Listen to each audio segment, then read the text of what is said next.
এই ছোট কেঁচোটার দুইটা মাথা ছিল, কিন্তু তার একটা মাথা তার আরেকটা মাথাকে একদমই পছন্দ করতো না। তার একটা মাথা টুপি পরতে অনেক পছন্দ করতো, কিন্তু আরেকটা মাথা টুপি পরতে একদমই পছন্দ করতো না। এমনকি একটা মাথা ঝর্ণার পানি দিয়ে গোসল করতে পছন্দ করতো, কিন্তু আরেকটা মাথা বাথটাবে গোসল করতে পছন্দ করতো। আর টুপি ছাড়া মাথাটা বই পড়তে পছন্দ করতো, কিন্তু টুপিওয়ালা মাথাটা গান শুনতে অনেক পছন্দ করতো। এমনকি রাতের বেলা ঘুমানোর সময় সেই দুইটা মাথায় একটা কম্বল নিয়ে লড়াই শুরু করে দিত।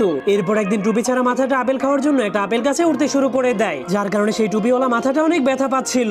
এরপর সে একটা আপেলের উপরে বসে বসে সেই আপেলটাকে গাছ থেকে পাড়ার জন্য কাটতে শুরু করে দেয়, কিন্তু তখনই টুপিওয়ালা মাথাটা তাকে টান মেরে গাছ থেকে নিচে ফেলে দেয়, যার কারণে হঠাৎ করে সেই আপেলটা টুপি ছাড়া মাথাটার উপরে পড়ে যায়। এজন্য সেই মাথাটা অজ্ঞান হয়ে যায়। কিন্তু তার জ্ঞান ফেরার পর সে দেখতে পায় তার আপেলটা সেই টুপিওয়ালা মাথাটা খেয়ে ফেলেছে। এজন্য সে অনেক রেগে তার মাথা টুপিটাকে চাবিয়ে নষ্ট করে ফেলে দেয়। এজন্য তাদের দুইজনের মধ্যে ভয়ঙ্কর একটা ঝগড়া শুরু হয়ে যায়। এরপর তারা একজন আরেকজনকে টানতে শুরু করে দিলে দুইজন দুইজন থেকে আলাদা হয়ে যায়, যা দেখার পর তারা দুইজনই অনেক খুশি হয়ে যায়, কারণ এখন তারা নিজেদের ইচ্ছা মতো যে কোনো কিছুই